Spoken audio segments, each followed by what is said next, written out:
Tonight's event is entitled Strange Image, and the poets are going to speak to this in their selections. And just like last night, they're going to begin by reading a poem of someone else's.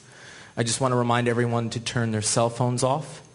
And again, I want to welcome our wonderful guests, both here tonight in the audience and who are streaming online through www.vc.edu/guestbook project. And if you go onto the website, you can learn a lot more about the Guestbook Project. Professor Richard Kearney is the founder and creator of it. Last night he gave us a brief overview of the scope and goal of the project, speaking to hospitality and hosting the stranger. This festival this evening is part of the ongoing graduate seminar, which had a March conference and concert. And we will have Noam Chomsky coming to speak with others next week. And we will also have a May conference, Phenomenologies of the Stranger. So please come on to the website, learn about what's going on, and feel free to come out and participate. Before I introduce the first poet, Henri Cole, I wanted to begin by reading a poem of Wallace Stevens that I alluded to last night, called Tea at the Palace of Hoon.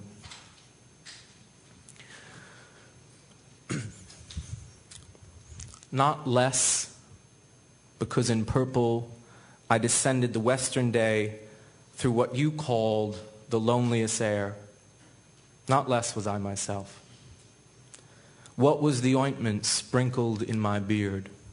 What were the hymns that buzzed beside my ears? What was the sea whose tide swept through me there?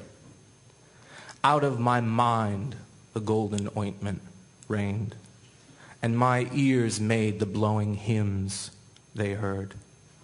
I was myself the compass of that sea. I was the world in which I walked, and what I saw or heard or felt came not but from myself, and there I found myself more truly and more strange. And now I'd like to introduce the first reader, Henri Cole. Henri Cole was born in Japan in 1956 and raised in Virginia. He received his BA from the College of William and Mary and his master's from the University of Wisconsin at Milwaukee and an MFA at Columbia University. His volumes of poetry include Blackbird and Wolf, his most recent collection, the 2008 recipient of the Lenore Marshall Poetry Prize, Middle Earth, which received the 2004 Kingsley Tufts Poetry Award, The Visible Man, The Look of Things, The Zoo Wheel of Knowledge, and The Marble Queen. Cole's awards and honors include the Berlin Prize of the American Academy in Berlin, and the Rome Prize in Literature from the American Academy of Arts and Letters, and the Amy Lowell Poetry Tanning Prize.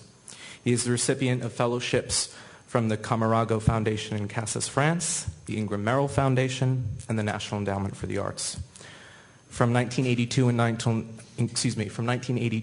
until 1988, Cole was executive director of the Academy of American Poets.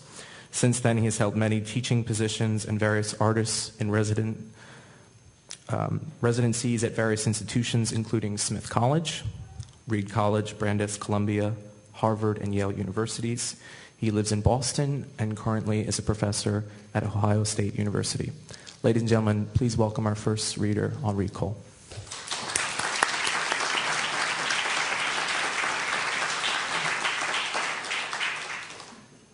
Thank you.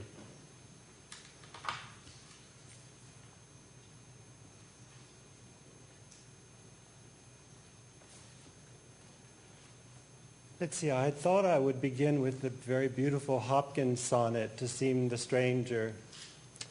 Lies my lot, my life, but I've decided instead to read a poem by Deborah Diggs, a poet of my generation who died about 8 days ago unexpectedly and much too soon. Deborah and I were waiters, when I was 25, I'm 52 now, waiters together at Bread Loaf, and our first books were published at the same time, a long time ago. This is from her first book. It's actually a proof of her first book called Vesper Sparrows. It's called Orangutan Means orange man. Can everybody hear me? Okay. No. Let's see. Let me see. I should do this here. The oldest faces us, sidesteps his way along the inner cage edge, his beautiful long arms extended, his big hands open. He's begging, says a visitor, though he doesn't stop to pick up what he cannot catch, and what he can, he tosses back to us. He's showing off, says a visitor, and turns in sudden bored contempt, not to be compared with the orangutans. And I remember the dead assenting eyes of old men in depots who play for handouts, harmonicas, and combs. How once, when I tossed a quarter onto their filthy army blanket, one of them lifted his long coat to show me, angry, one leg bound from his knee against his thigh. I thought since then that late at night both his good legs stretched out on a bare mattress, the ache must gratify the crime. I must have turned wearing the slouched, submissive grin of the human animal, the one I've learned to use on buses, in subways, when I've heard the European tunnels echo with street musicians playing Schumann, Mozart. And as I make my way through those corridors, once used as air raid shelters toward the right train home, glad to be going and at the same time trapped in the beauty of that flute or violin, I can't help thinking how, to stay alive in Belsen, the best musicians had to play on night and day, even as their families were herded past them. The train door closes and I avoid my reflection, as though avoiding that terrible empathy that turns one suddenly into everyone's guardian. I've sat whole days with my babies, examining, as does the female here, their little bodies, picking off the dusty slough like sunburned skin left over from the womb, smoothing their hair, sleeping when they sleep, inhaling easily their strong, milky expulsions. It was that trance I moved from finally, as from a closed room into sunlight. But I was changed irrevocably.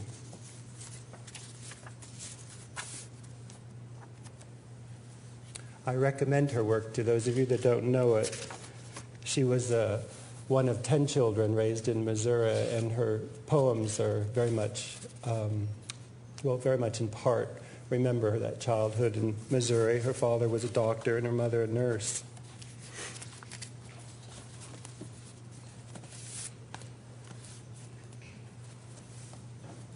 Let's see, I'm going to begin with a few poems from my book and then read some new poems.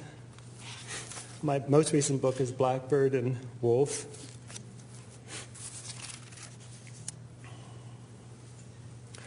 I think the role of the poet has a special importance in part because of his or her status as an outsider and as a challenger of convention. So it seems perfectly natural to read in a program whose theme is the stranger or the strange or the estranged.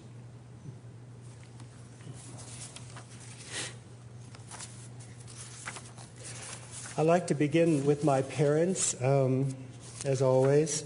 My mother was a French woman who came to this country when she was 20 and spent 50 years trying to be an American, and at the end of her life completely reverted to being a French woman. It's called Sycamores. I came from a place with a hole in it. My body, once its body, behind a beard of hair. And after I emerged, all dripping wet, heavy drops came out of my eyes, touching its face. I kissed its mouth, I bit it with my gums. I lay on it like a snail on a cup. My body, whatever its nature was, revealed to me by its body. I did not know I was powerless before a strange force. I did not know life cheats us. All I knew nestling my head in its soft throat pouch was a hard gem-like feeling burning through me, like limbs of burning sycamores, touching across some new barrier of touchability.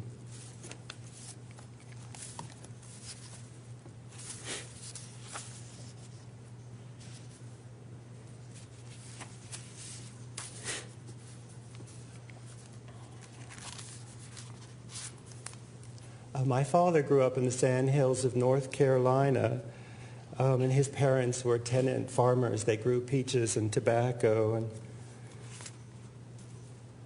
this poem sort of refers to that world. It's called Oil and Steel. My father lived in a dirty dish mausoleum, watching a portable black and white television, reading the Encyclopedia Britannica, which he preferred to modern fiction. One by one, his schnauzers died of liver disease, except the one that guarded his corpse, found holding a tumbler of Bushmills. Dead is dead, he would say, an anti-preacher. I took a plaid shirt from the bedroom closet and some motor oil, my inheritance. Once I saw him weep in a courtroom, neglected, needing nursing, this man who never showed me much affection, but gave me a knack for solitude, which has been mostly useful.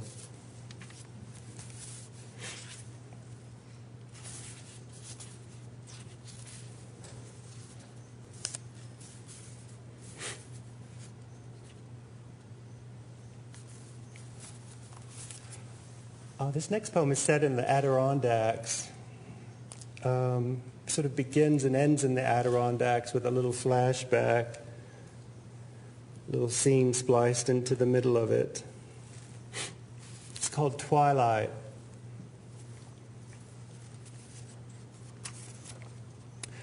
There's a black bear in the apple tree and he won't come down. I can hear him panting like an athlete. I can smell the stink of his body. Come down, black bear, can you hear me? The mind is the most interesting thing to me. Like the sudden death of the sun, it seems implausible that darkness will swallow it or that anything is lost forever there. Like a black bear in a fruit tree gulping up sour apples with dry, sucking sounds. Or like us at pier, somber and tired, making food from sunlight, you saying a word, me saying a word, trying hard, though things were disintegrating. Still, I wanted you, your lips on my neck, your postmodern sexuality. Forlorn and anonymous, I didn't want to be that. I could hear the great barking monsters of the lower waters calling me forward. You see, my mind takes me far, but my heart dreams of return. Black bear with pale pink tongue at the center of his face is turning his head like the face of Christ from life. Shaking the apple boughs, he is stronger than I am and seems so free of passion. No fear, no pain, no tenderness. I want to be that. Come down, black bear. I want to learn the faith of the indifferent.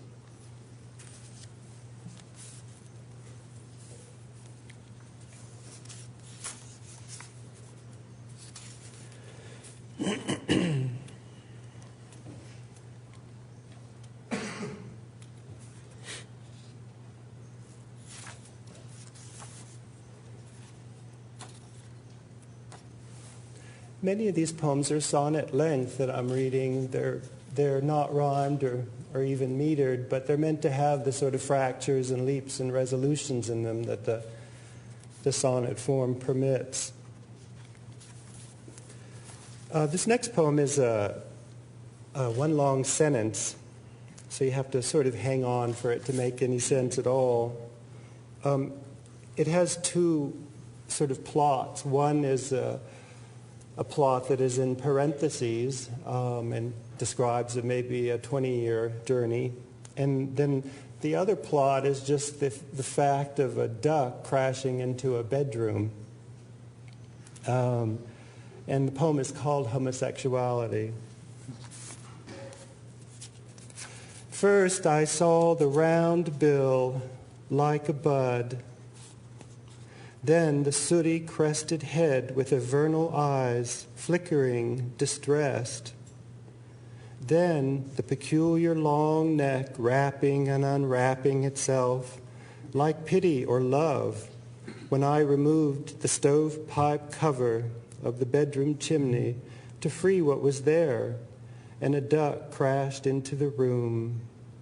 I am here in this fallen state, hitting her face, bending her throat back, my love, my inborn turbid wanting, at large all night, backing away, gnawing at her own wing linings, the poison of my life, the beast, the wolf, leaping out the window, which I held open, now clear, sane, serene, before climbing back naked into bed with you.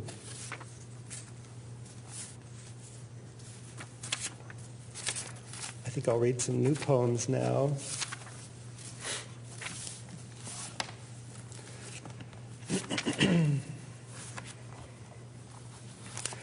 They haven't been read, so they're not tried and true. I hadn't even decided which I might read. I'll just be impulsive about it.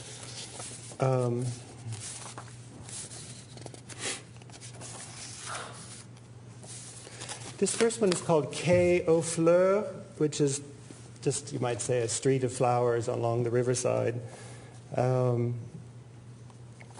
I have two teenage nieces who have been after me to put them in a poem, so that's really what was the occasion for this poem. I finally figured out a way to do that in a meaningful way. I want to just keep on smearing butter and jam on toast with a blunt knife and licking foam from my espresso cup while listening to Lizzie and Tricia practice French. But I'm a realist. Even the songbirds have levels of mercury in their blood and feathers. Somewhere in the brightness against a wall, a soldier crouches, sand in his hair, juices dripping from his body. Here there is joy, like a hole with greenness coming out of it. But there night pushes against the cylinder of his gun. He probably has a knife, too, in the presence of the incomprehensible, thrusting his belly to the ground, feeling the strangeness throb in his blood as he touches the scope to his cheek.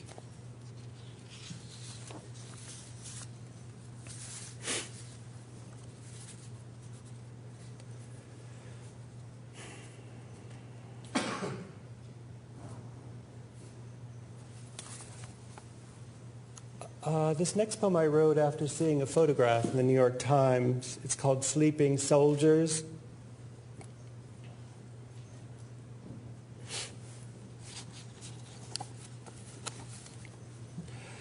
Grow old, buy a house, have a baby, love someone, Sometimes there are substitutions. An historical torque pulls us away. A dearest beloved in a harbor, trench, or house lies begging for morphine. Just fucking do it. The best place is in the neck. Run away, fight the power. Oh, she was a good girl.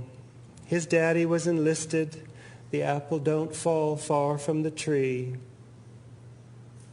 After Operation South, the soldiers are sleeping now in various postures of weariness on an oriental carpet, knees tucked into their chests, arms touching one another, everything all interwoven like something abstract deep within us, a soul maybe, bare-knuckled, but delicate too, like a scissored-out black cameo held up to the light before it is cut deeper. I think I'll just read two more.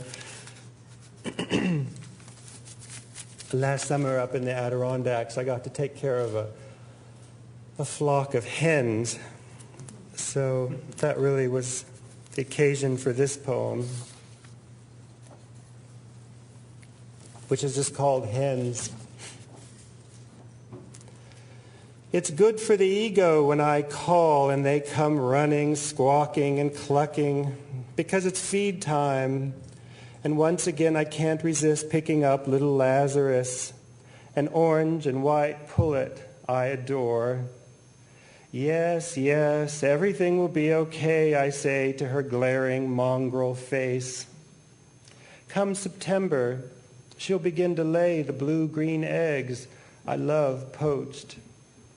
God dooms the snake to taste nothing but the dust, and the hen to 4,000 or so ovulations. Poor Lazarus, last spring an intruder murdered her sisters and left her garroted in the coop.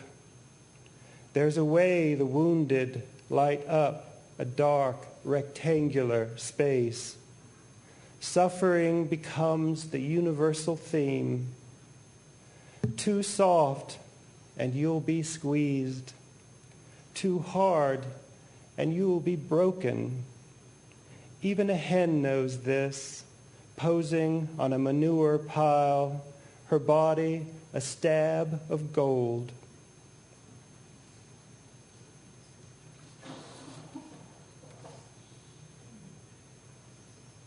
And I'll finish with this poem called Car Wash.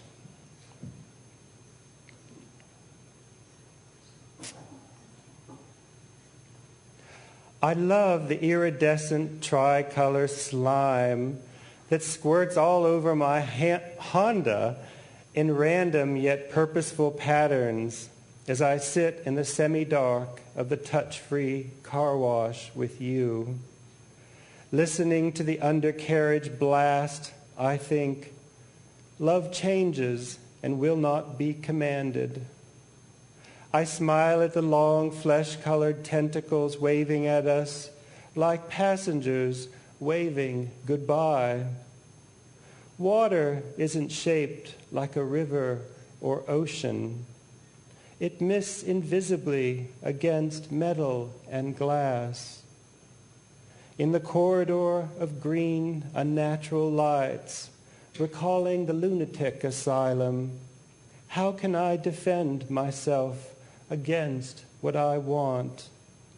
Lay your head in my lap. Touch me. Thank you.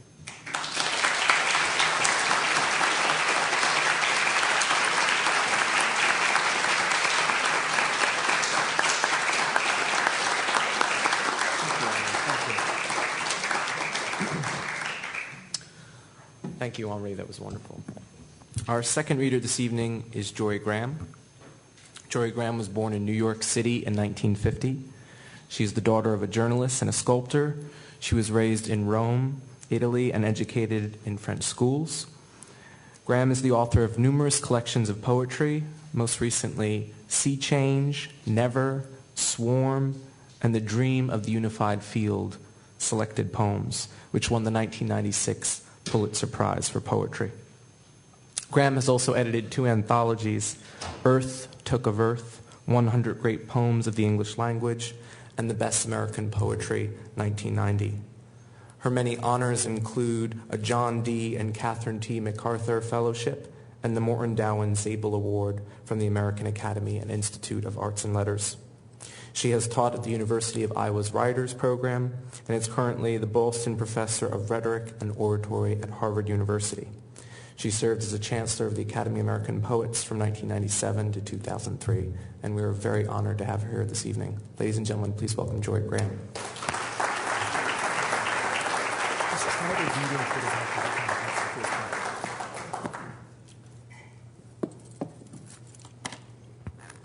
Can you hear me in the back if I lean in, as just suggested?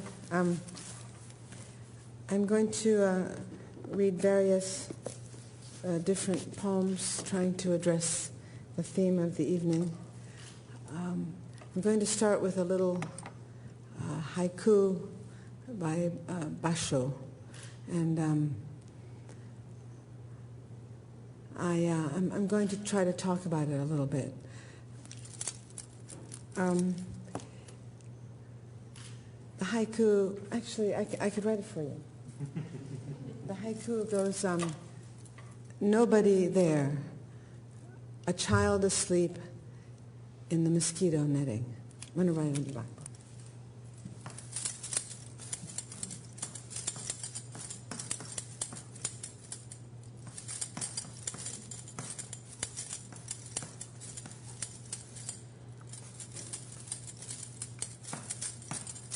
Sorry, in.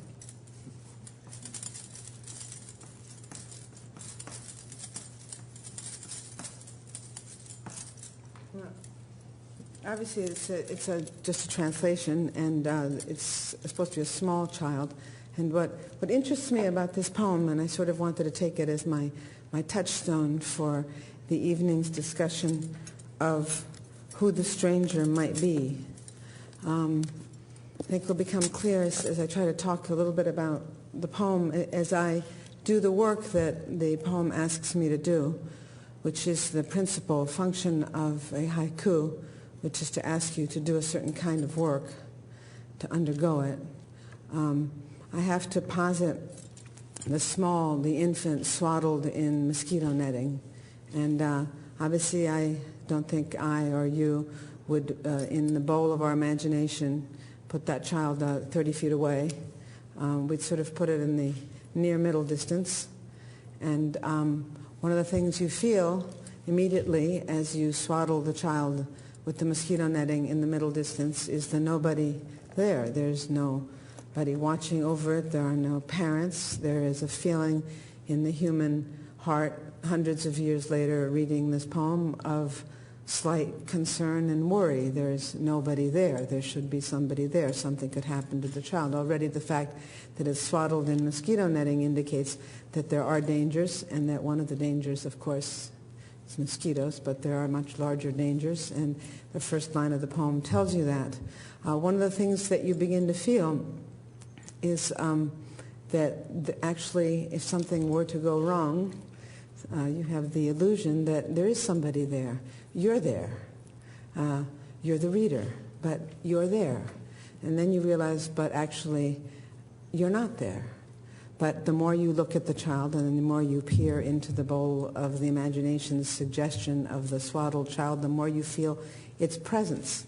And as one begins to undergo this poem, you begin to feel many things about it. One is the ways in which the act of gazing at this child becomes a kind of swaddling. In fact, you begin to notice that the retina itself, your own eye, is a kind of netting, and it's not unlike the optic nerve, like the mosquito netting, and it is swaddling the child and covering it with a kind of looking and gazing and concern.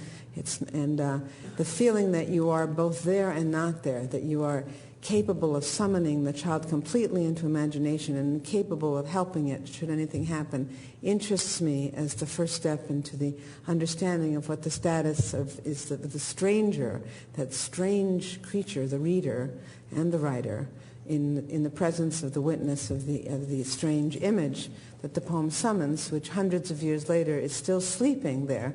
And we are still standing there, both able to intervene imaginatively, but unable to actually reach out and touch. It's a very interesting distance. One of the things that you begin to notice as you continue to think about the poem is the child is asleep.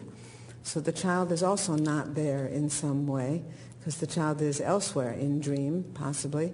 And if the child is dreaming, the child has on the other side of the child, on the other side of the sleep, on that side of the child is its dream, or whatever life it enters into when it is not here in waking life. So on that side of the child is its dream, and on this side is what kind of dream? You, the reader, you, the witness.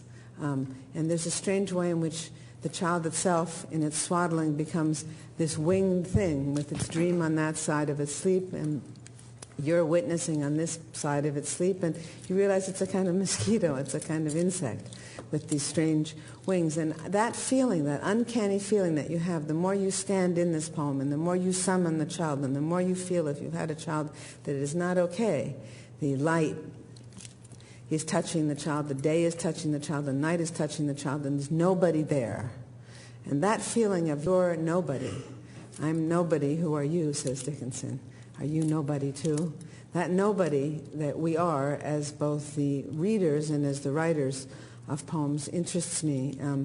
And I was going to follow this with I want to explore the idea in a couple of different ways. I found a poem that I wrote quite a few years ago in a book titled Materialism. And it's a poem that was based on a common image in American small-town life of a man praying before he cuts into a loaf of bread. You've probably seen it in many. It certainly in the 50s was one of those Norman Rockwell-type images on calendars. And I happen to have seen this image of this man sitting that I'm going to describe in the poem. I'm witnessing him praying before he, saying grace before he eats and cuts into this slice of bread. I'm witnessing him from where?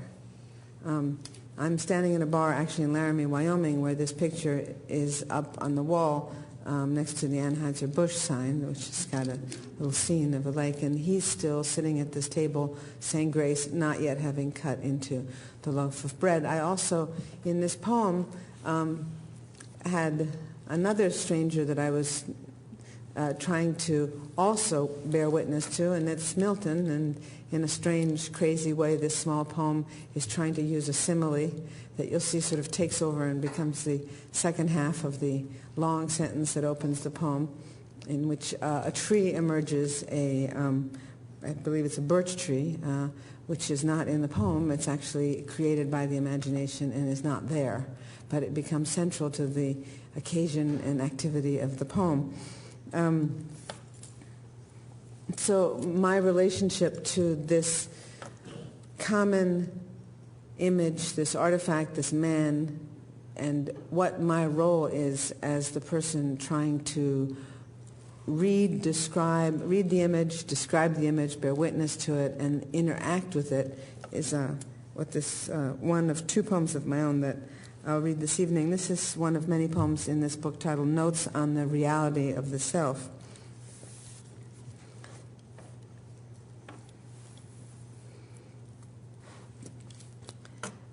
You have to sort of try to track, like the poem goes places that are not in the poem, and it comes back to places that are not supposed to be in the poem. And I myself was kind of amazed that I had the chutzpah to try to do this. But then I realized how strange the position is of the stranger who is, I don't like that word witness, but it's a word that we often use in the act of authorship or presence in relation to something apparently absent, which one is compelled to make present. In the bake shop at one of the tables, there is a man about to eat his morning's slice who sits, hands folded, eyes closed, above the loaf still entire, and speaks inwardly huge, strange thoughts of thanks. The knife, a felled birch left overnight for tomorrow's work, on which the moonlight in the eyes of no one plays, gleaming, the knife sits awaiting the emptiness it will make appear, where all along there had been emptiness implied. Round him the room hums slightly. No, round him infinite spaces gnaw at his face. His hands are thick from work. The small hairs glow. The fresh-washed skin, freckled a bit with age, ripples where his fingers lace. His weight is on his elbows and carries through onto the imitation wood-grain tabletop. Nothing distracts. The loaf is a crucial landmark in the small landscape which is his place. A way to find the road back to the felled tree, even in moonlight, even if strong rains intervene and no moon or sunshine can get through. For days he hunted for the tree, found it.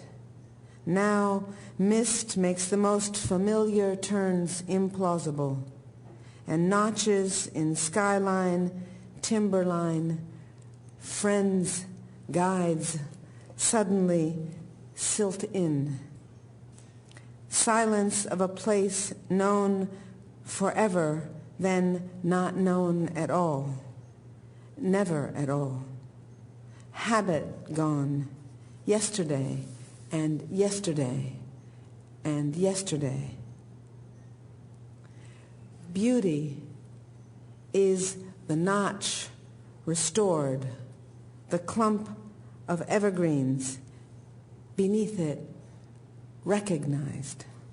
3 redbirds in them, and then 2 now, up and out, chasing the third, bursting the air all round like water when the monster's surfacing. All this is true.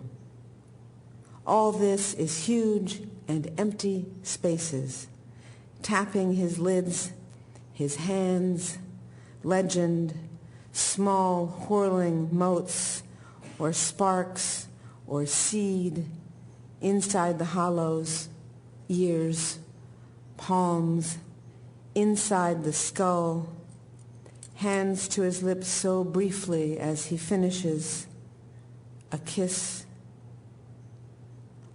Oh, glance, now that the eyes that open you open again.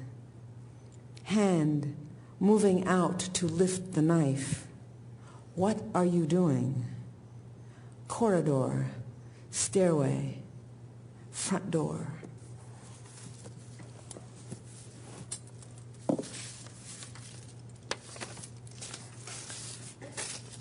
I like reading in a Catholic school because there's so many things I don't have to explain. This is a different kind of relationship to the encounter with the other.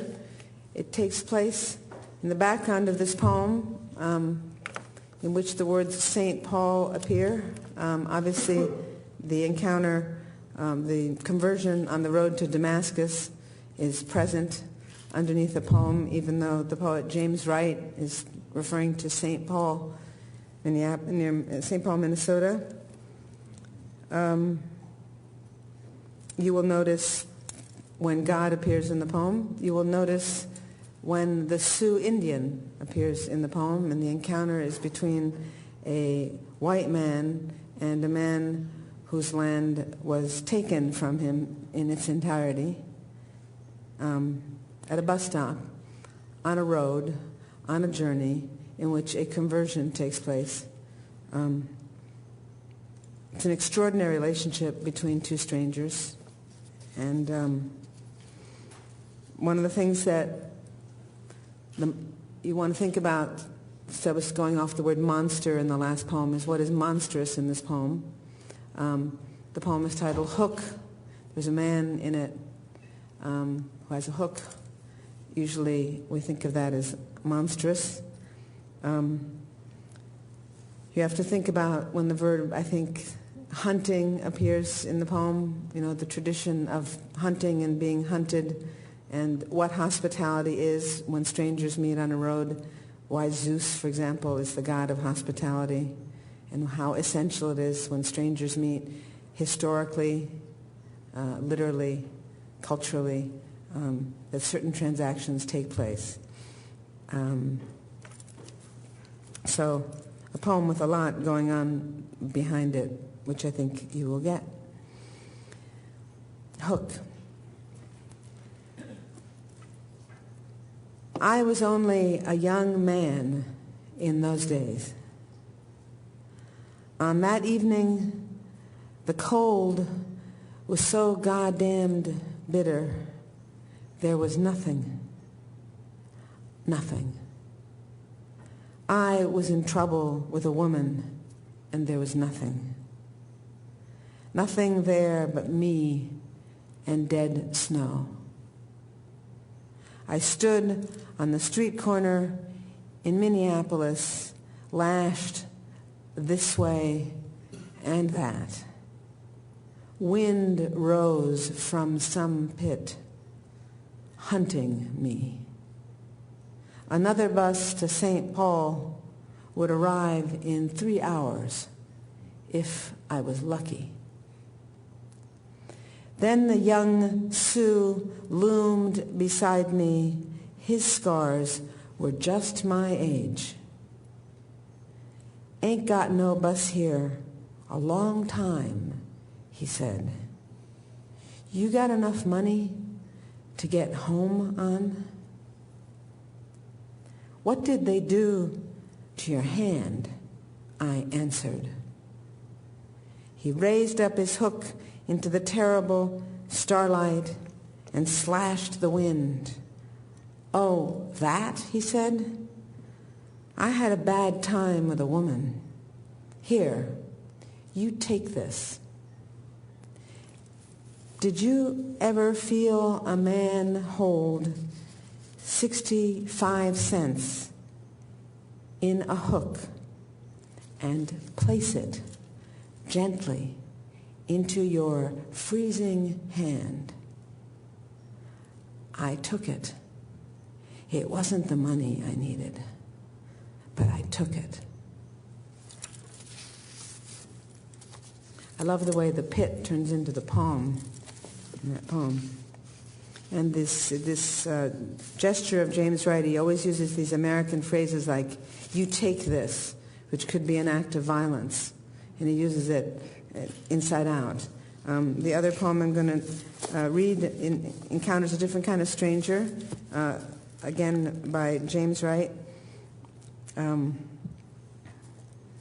think the most important strangers on the planet right now have their emissary in this poem as a blossoming pear tree, an incomprehensible stranger whom we could miss on our journey and accidentally kill and destroy the city-state of which we are, unfortunately, custodians.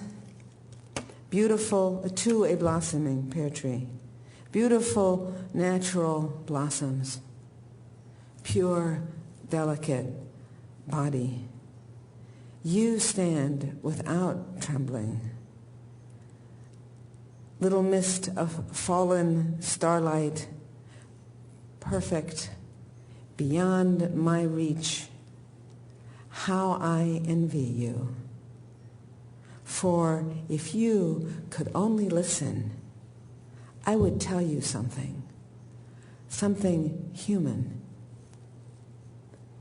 An old man appeared to me once in the unendurable snow. He had a singe of white beard on his face. He paused on a street in Minneapolis and stroked my face. "Give it to me," he begged. "I'll pay you anything." I flinched. Both terrified, we slunk away, each in his own way dodging the cruel darts of the cold. Beautiful, natural blossoms. How could you possibly worry or bother or care about the ashamed, hopeless old man? He was so near death, he was willing to take any love he could get, even at the risk of some mocking policeman or some cute young wiseacre smashing his dentures, perhaps leading him on to a dark place and there kicking him in the dead groin just for the fun of it. Young tree, unburdened by anything but your beautiful, natural blossoms and dew. The dark blood in my body drags me down with my brother. And I'll end on a villanelle by Richard Hugo. You should never give me the opportunity to read other people's poems, because I love to do best. So, hoping this will invite Mark to read some villanelles. This is in an anthology I did called Earth, Took of Earth, my 100, favorite poems. In the language, there was a cutoff date, a cutoff birth date. Mark had done this anthology first, and I read it, and I said, "Oh, you picked all the wrong poems.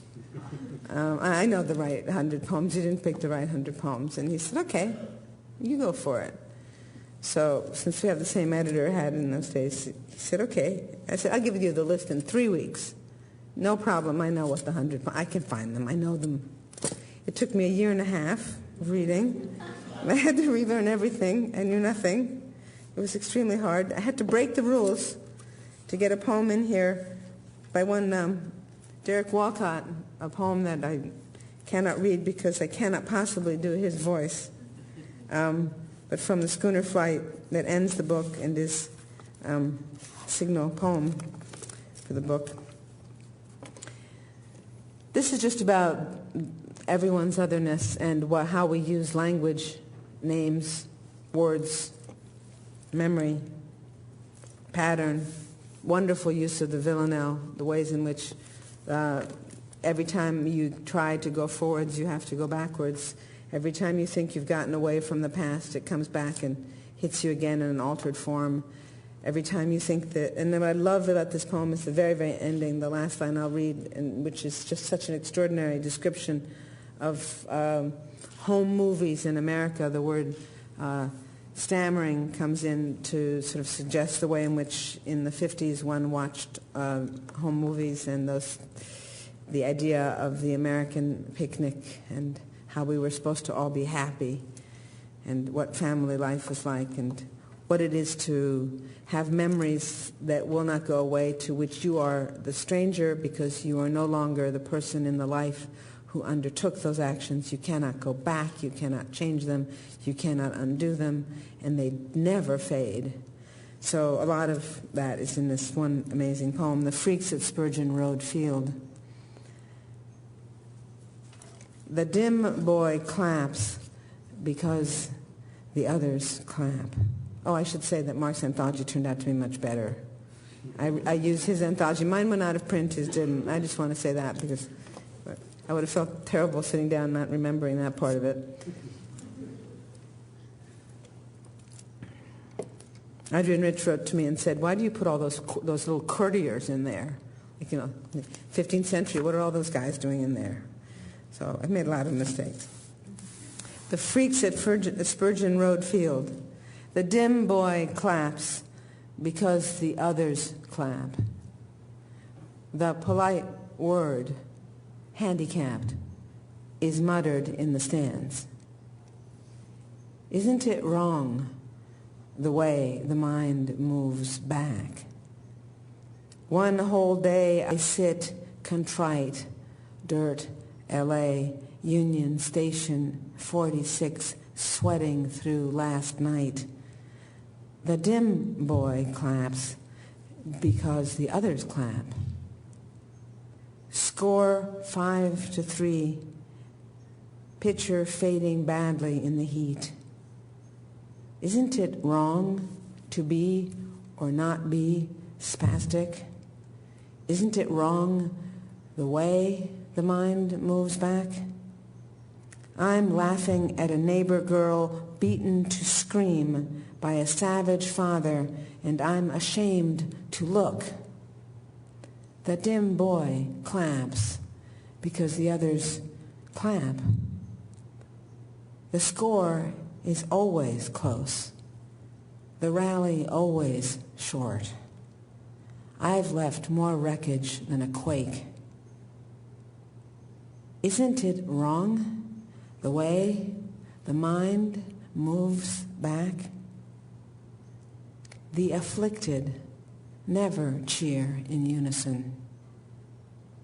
Isn't it wrong the way the mind moves back to stammering pastures where the picnic should have worked? The dim boy claps because the others clap. Thank you.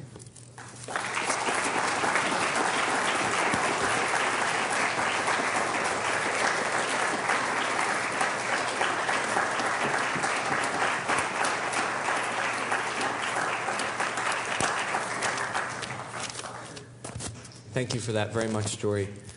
And I just want to remind people that Jorie Graham now has a website, www.joriegraham.com, and we invite you all to check that, as well as our people who are streaming online, where you can read her poems, a biography, and much more. Thank you, though, for that reading. It was wonderful. Our third and final reader this evening is Mark Strand.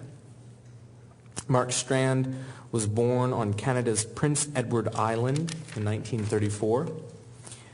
He is the author of numerous collections of poetry, including most recently New and Selected Poems, Man and Camel, Blizzard of One, which received the Pulitzer Prize for 1998, Dark Harbor, The Continuous Life, Selected Poems, Story of Our Lives, and Reasons for Moving.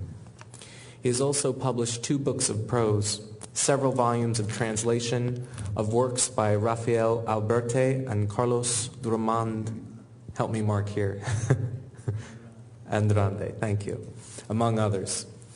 Several monographs on contemporary artists.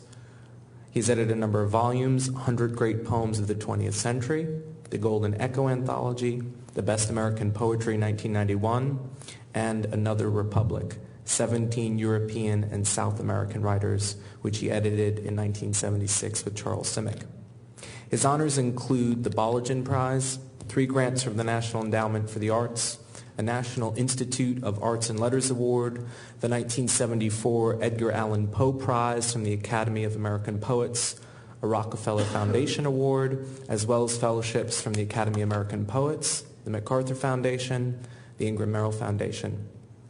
In 2009, I believe in May, Mark Strand will receive a gold medal from the Academy of Arts and Letters. He has served as Poet Laureate for the United States and is a former Chancellor of the Academy of American Poets. He currently teaches English and Comparative Literature at Columbia University in New York. Ladies and gentlemen, please welcome Mark Strand.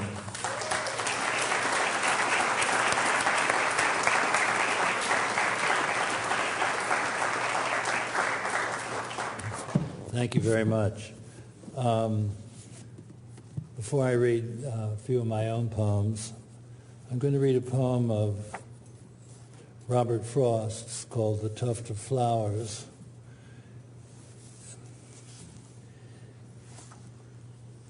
There is a stranger in this poem,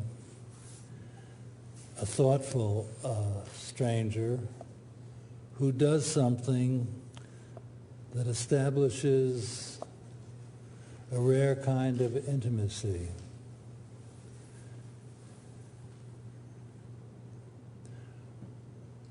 I went to turn the grass once, after one who mowed it in the dew before the sun. The dew was gone that made his blade so keen before I came to view the leveled scene. I looked for him behind an aisle of trees. I listened for his whetstone on the breeze.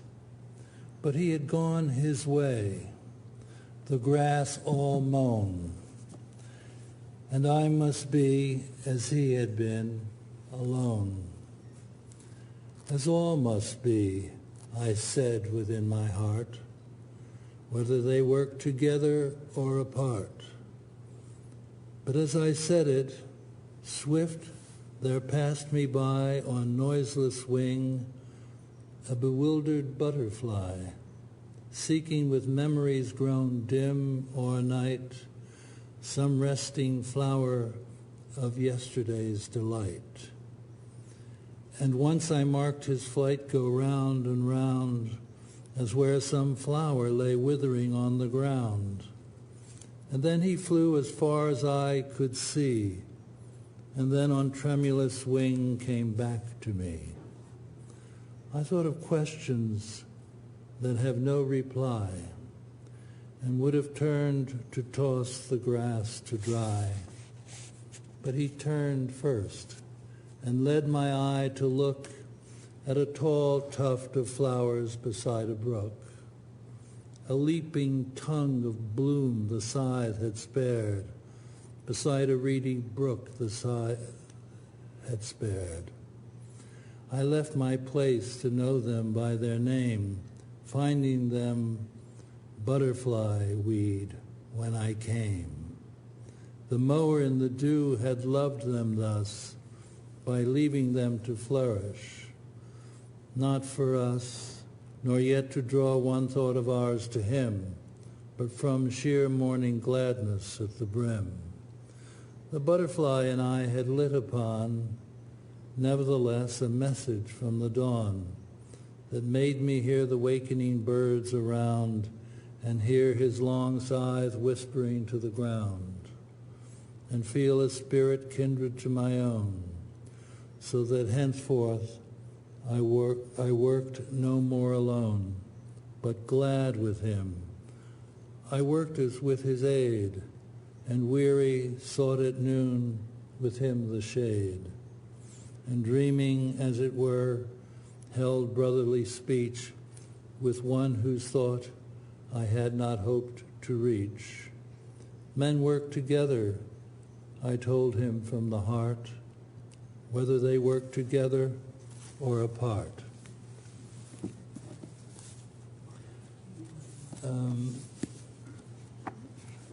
Jorie suggested I read a poem called The Marriage. I should say that the theme of the stranger is pervasive in my work, largely because I'm a stranger to myself. Or so it seems whenever I sit down to write. The Marriage. The wind comes from opposite poles, traveling slowly. She turns in the deep air. He walks in the clouds. She readies herself, shakes out her hair, makes up her eyes, smiles. The sun warms her teeth. The tip of her tongue moistens them. He brushes the dust from his suit and straightens his tie. He smokes. Soon they will meet. The wind carries them closer. They wave. Closer, closer. They embrace. She is making a bed. He is pulling off his pants. They marry and have a child. The wind carries them off in different directions. The wind is strong, he thinks, as he straightens his tie. I like this wind, she says, as she puts on her dress. The wind unfolds. The wind is everything to them. I'm going to read an elegy to my father, who is really a stranger to me. I thought I knew him a little when he was alive.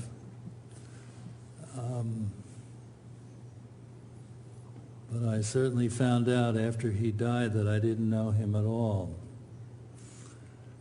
Although this elegy was written when I thought I knew something about him. It's in 6 sections. 1, the empty body. The hands were yours, the arms were yours, but you were not there. The eyes were yours, but they were closed and would not open. The distant sun was there. The moon poised on the hill's white shoulder was there. The wind on Bedford Basin was there. The pale green light of winter was there. Your mouth was there, but you were not there. When somebody spoke, there was no answer. Clouds came down and buried the buildings along the water, and the water was silent. The gulls stared. The years, the hours that would not find you turned in the wrists of others. There was no pain. It had gone. There were no secrets. There was nothing to say. The shade scattered its ashes. The body was yours, but you were not there. The air shivered against its skin. The dark leaned into its eyes, but you were not there. 2, answers. Why did you travel? Because the house was cold. Why did you travel? Because it is what I have always done between sunset and sunrise. What did you wear? I wore a blue suit, a white shirt, yellow tie, and yellow socks. What did you wear? I wore nothing. A scarf of pain kept me warm. Who did you sleep with? I slept with a different woman each night. Who did you sleep with? I slept alone. I've always slept alone. Why did you lie to me? I always thought I told the truth. Why did you lie to me? Because the truth lies like nothing else, and I love the truth. Why are you going? Because nothing means much to me anymore. Why are you going? I don't know. I have never known. How long shall I wait for you? Do not wait for me. I am tired and I want to lie down. Are you tired and do you want to lie down? Yes, I am tired and I want to lie down. 3, you're dying. Nothing could stop you. Not the best day, not the quiet, not the ocean rocking. You went on with your dying. Not the trees under which you walked, not the trees that shaded you, not the doctor who warned you, the white-haired young doctor who saved you once. You went on with your dying. Nothing could stop you. Not your son, not your daughter who fed you and made you into a child again, not your son who thought you would live forever, not the wind that shook your lapels, not the stillness that offered itself to your motion, not your shoes that grew heavier, not your eyes that refused to look ahead. Nothing could stop you. You sat in your room and stared at the city and went on with your dying. You went to work and let the cold enter your clothes. You let blood seep into your socks. Your face turned white. Your voice cracked in two. You leaned on your cane, but nothing could stop you. Not your friends who gave you advice, not your son, not your daughter who watched you grow small, not fatigue that lived in your sighs, not your lungs that would fill with water, not your sleeves that carried the pain of your arms. Nothing could stop you. You went on with your dying. When you played with children, you went on with your dying. When you sat down to eat, when you woke up at night wet with tears, your body sobbing, you went on with your dying. Nothing could stop you. Not the past, not the future with its good weather, not the view from your window, the view of the graveyard, not the city, not the terrible city with its wooden buildings, not defeat, not success. You did nothing but go on with your dying.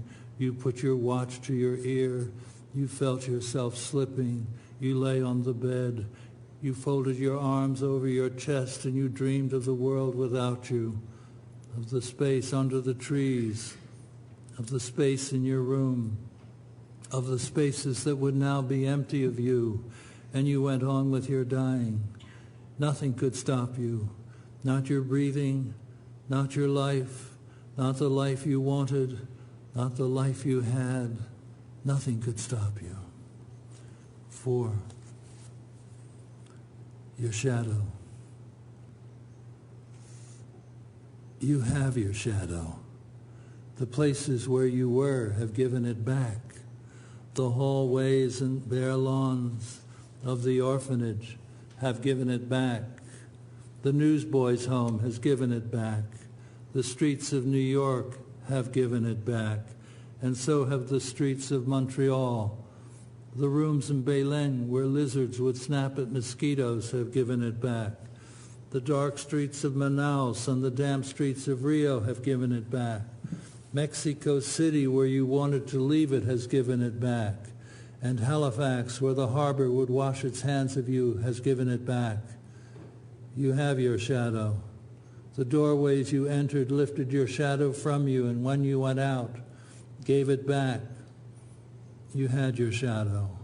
Even when you forgot your shadow, you found it again. It had been with you. Once in the country, the shade of a tree covered your shadow, and you were not known. Once in the country, you thought your shadow had been cast by somebody else. Your shadow said nothing. Your clothes carried your shadow inside. When you took them off, it spread like the dark of your past. And your words that float like leaves in an air that is lost in a place no one knows gave you back your shadow. Your friends gave you back your shadow. Your enemies gave you back your shadow. They said it was heavy and would cover your grave. When you died, your shadow slept at the mouth of the furnace and ate ashes for bread. It rejoiced among ruins. It watched while others slept.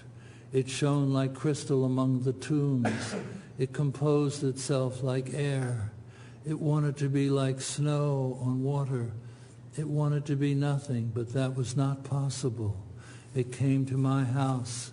It sat on my shoulders. Your shadow is yours. I told it so. I said it was yours. I have carried it with me too long. I give it back. 5. Mourning. They mourn for you when you rise at midnight and the dew glitters on the stone of your cheeks. They mourn for you. They lead you back into the empty house. They carry the chairs and tables inside. They sit you down and teach you to breathe, and your breath burns. It burns the pine box, and the ashes fall like sunlight. They give you a book and tell you to read. They listen, and their eyes fill with tears. The women stroke your fingers. They comb the yellow back into your hair. They shave the frost from your beard. They knead your thighs. They dress you in fine clothes. They rub your hands to keep them warm. They feed you. They offer you money. They get on their knees and beg you not to die. When you rise at midnight, they mourn for you. They close their eyes and whisper your name over and over, but they cannot drag the buried light from your veins. Old man, rise and keep rising. It does no good. They mourn for you the way they can. In the sixth and last section, called the New Year, it is winter and the new year. Nobody knows you. Away from the stars, from the rain of light, you lie under the weather of stones. There is no thread to lead you back. Your friends doze in the dark of pleasure and cannot remember. Nobody knows you. You are the neighbor of nothing. You do not see the rain falling and the man walking away, the soiled wind blowing its ashes across the city. You do not see the sun dragging the moon like an echo. You do not see the bruised heart go up in flames. The skulls of the innocent turn into smoke. You do not see the scars of plenty, the eyes without light. It is over. It is winter and the new year. The meek are hauling their skins into heaven. The hopeless are suffering the cold with those who have nothing to hide. It is over, and nobody knows you. There is starlight drifting on the black water. There are stones in the sea no one has seen. There is a shore, and people are waiting, and nothing comes back, because it is over, because there is silence instead of a name, because it is winter and the new year.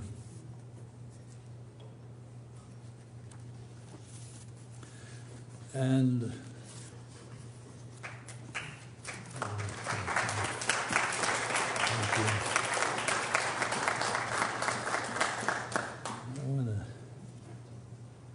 read a poem for my old friend Darek Walcott, who's sitting here. A poem I dedicated to him quite a while ago. It's called The View. This is the place. The chairs are white. The table shines. The person sitting there stares at the waxen glow. The wind moves the air around repeatedly, as if to clear a space for me, he thinks. He's always been drawn to the weather of leave-taking, arranging itself so that grief, even the most intimate, might be read from a distance.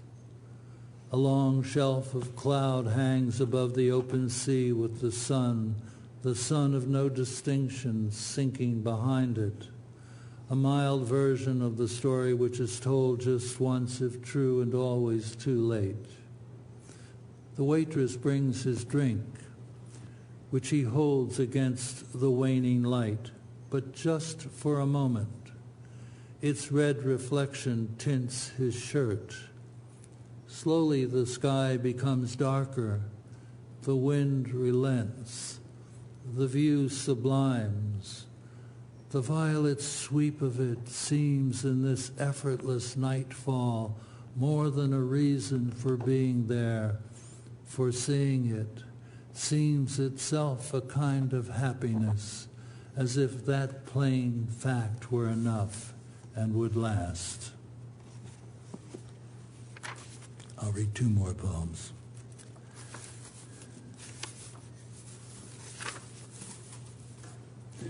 I had been a polar explorer. I had been a polar explorer in my youth and spent countless days and nights freezing in one blank place and then another. Eventually I quit my travels and stayed at home, and there grew within me a sudden excess of desire, as if a brilliant stream of light of the sort one sees within a diamond were passing through me. I filled page after page with visions of what I had witnessed, groaning seas of pack ice, giant glaciers, and the wind-swept white of icebergs. Then, with nothing more to say, I stopped and turned my sights on what was near. Almost at once, a man wearing a dark coat and broad-brimmed hat appeared under the trees in front of my house. The way he stared straight ahead and stood, not shifting his weight, letting his arms hang down at his side, made me think that I knew him. But when I raised my hand to say hello, he took a step back, turned away, and started to fade as longing fades until nothing is left of it. The last poem I'll read is called Man and Camel.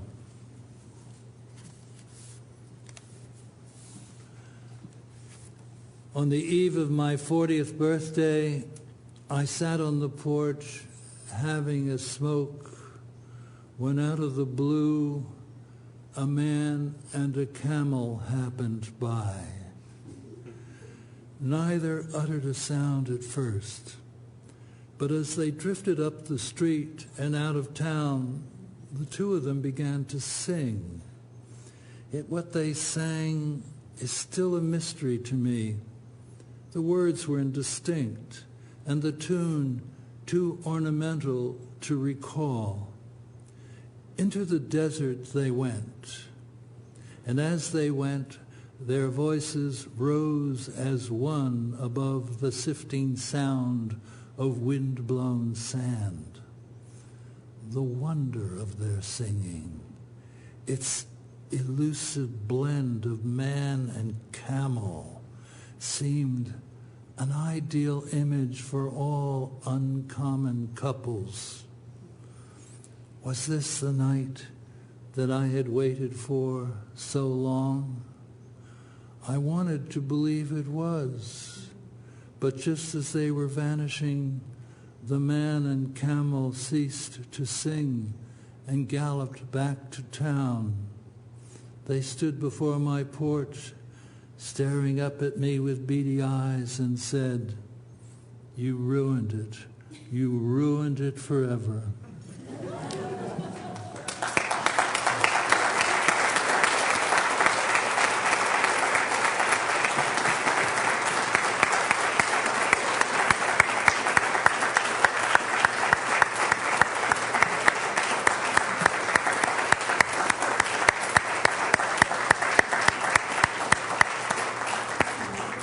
Thank you all for coming. The poets will be available to sign books now.